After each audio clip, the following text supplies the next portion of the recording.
would like to associate myself with the comments of my colleagues who spoke earlier, and it is not a surprise to see them here. And I think that one of the things that I can appreciate about these three is that one of the most troublesome things I've found in Congress is that some of our colleagues, good and decent people, prefer to go around and either verbally or even in written form declare themselves to be holy and good and Jesus Jr. and it is so refreshing to see people act out their faith by what they do and what they stand for. I did not eat the bread because I left Missouri yesterday morning at 7 o'clock. I didn't eat breakfast. And then I got here and went to the cafeteria and ate some cottage cheese and tuna. And then someone reminded me that yesterday was to be a fast day. And so I then recovered, didn't eat anything after that. So I can't eat now until this afternoon. So I apologize for not doing the entire day yesterday. Let me just say that the United States has a debt that's hovering now at $9 trillion. Now, most people, especially Methodists, we don't know what that kind of money is. But now, Harvard students put it together. $1 trillion would send 45,000 American kids to the most expensive college for 4 years. It would also, stacked in $100 bills, reach the moon and back. $1 trillion. We owe $9 trillion. We borrow $1.3 million a second.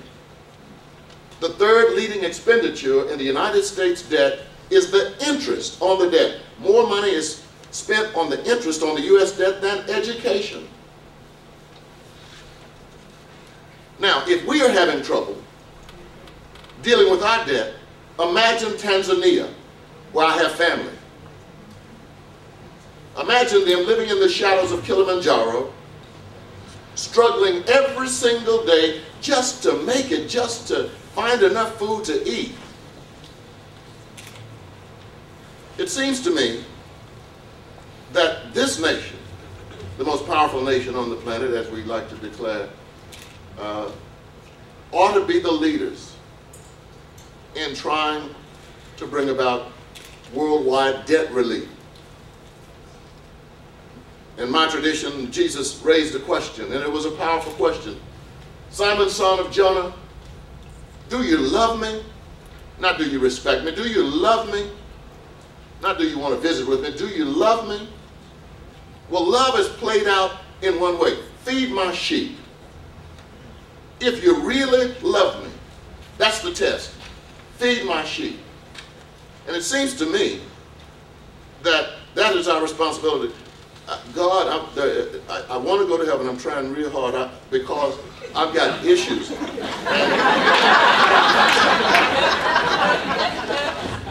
I mean, God gave every animal, every creature, including the roach, some kind of system of defense, except sheep. They can't run fast, they can't growl to frighten you, they can't climb trees, they can't fly. It is a major miracle that sheep have survived this long. I mean, I'm serious. Think about it. No system of defense, nothing. However, they do have one thing that hyenas don't have, and that is the shepherds. They have someone to defend them. And if the United States is a good and great and grand nation, as we like to announce, then we ought to be the shepherds. We ought to be the leaders in feeding the sheep, the hungry people of the world. Let me finish. I have had 15 operations. 15 on my joints. I played football.